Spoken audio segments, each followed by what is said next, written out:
봄꽃이 절정에 이른 요즘 랜턴카를 빌려 나들이를 계획하고 계신 분들 많으실 텐데요. 혹시 이런 피해를 보진 않을지 눈여겨볼 필요가 있겠습니다. 렌터카에 흠집이 났다며 수리비를 물어달라던 한 업체. 알고 보니 원래 흠집이 나 있던 차를 빌려주고는 트집을 잡았던 거였습니다. 피의자는 주로 사회초년생이나 여성이었습니다. 수리비를 못 내겠다고 따지면 문신을 보여주고 협박도 서슴지 않았습니다. 이렇게 1년도 채 안 돼 뜯어낸 수리비가 1억 원이 넘었습니다. 양심불량 렌터카 업체에 당한 피해 사례를 자세히 들여다보겠습니다. 경기도 수원시의 한 렌터카 업체입니다.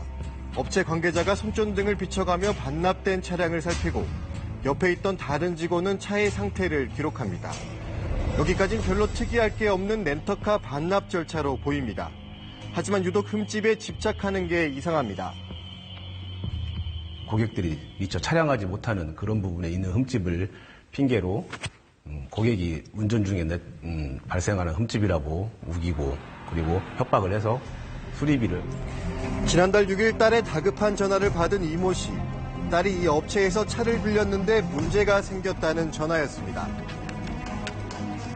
절대 스크래치를 낸 적이 없는데 차를 반납하려고 하니까 여기 어디가 스크래치가 났다 하면서 45만 원 수리비를 내고 가라고 해가지고 저한테 자기 힘으로 안 되니까 SOS 청구가 온 거죠, 저한테.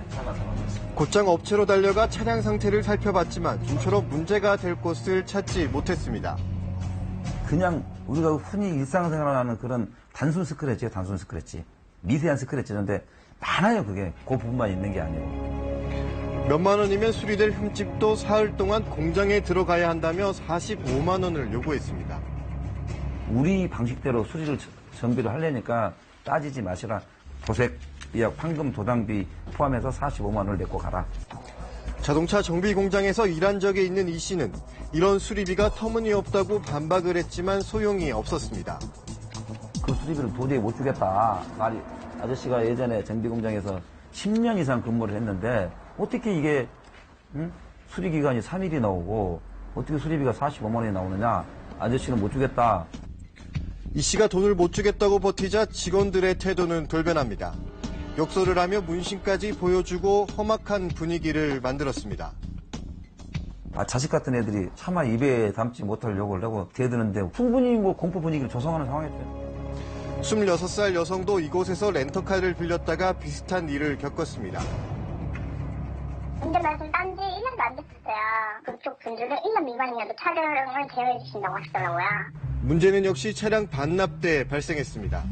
그 다음날 12시경에 대낮에 갖다 줬거든요. 대낮인데 후레쉬 켜시고 안경 갖고 와가지고 막 그 돋보기 같은 거 막 그런 거 끼시면서 침 묻혀가면서 닦으시면서 막 이렇게 보시더라고요. 엄청 꼼꼼하게. 지나칠 정도로 차량의 상태를 살피더니 흠집을 이유로 당연한 듯 수리비를 요구합니다.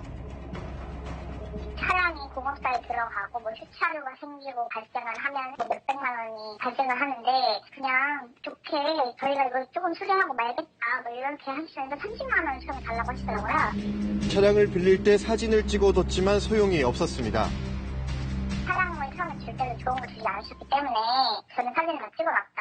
그랬더니 조금 선명하지 않게 나온 부분들은 어디요? 안 보이는데요? 막 이렇게 모르셔 일반 하시더라고요. 직원들은 돈을 안 주면 소송을 하겠다고 피해자를 몰아붙였습니다.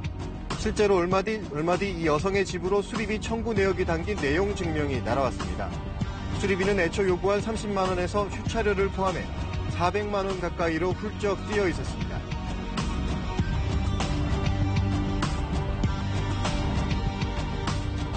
법으로 대한 거는 다 날라왔어요. 일만 하면 이렇게 한두 달에 한 번씩 계속 종류가 날라오니까 그 스트레스를 진짜 많이 받았거든요. 업체 소장 역할을 했다는 김 씨를 비롯해 직원들은 지난해 5월부터 이 렌터카 업체에서 일했습니다. 경찰 조사 결과 수리비를 요구한 차량은 흠집이 새로 생긴 게 아니었습니다. 이미 나 있는 흠집을 빌미로 돈을 뜯어낸 건데 이런 수법으로 김 씨 등은 한 건당 10만 원에서 많게는 300만 원까지 모두 1억 원 넘게 덤터기를 씌웠습니다. 200여 명의 피해자는 대부분 여성이나 사회 초년생들입니다. 돈을 주지 않거나 뜻대로 되지 않으면 문신을 보여주고 욕설을 하는 등 험악한 분위기를 조성했습니다.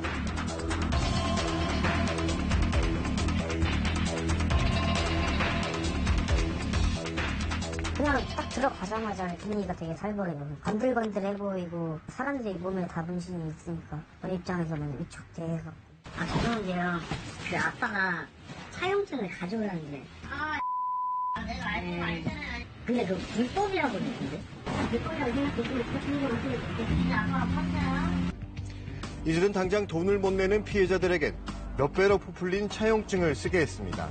전화 통화와 문자 메시지로 협박을 계속했습니다. 경찰은 업체 소장 김 씨 등 2명을 구속하고 나머지 직원 4명을 불구속 입건했습니다. 해당 업체는 계속 영업 중입니다.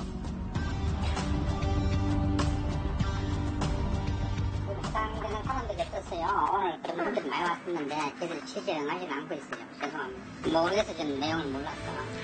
경찰은 이런 렌터카 피해를 막기 위해선 보험에 가입하고 휴대전화 카메라를 이용해 차의 상태를 꼼꼼히 기록으로 남겨두는 게 좋다고 조언했습니다.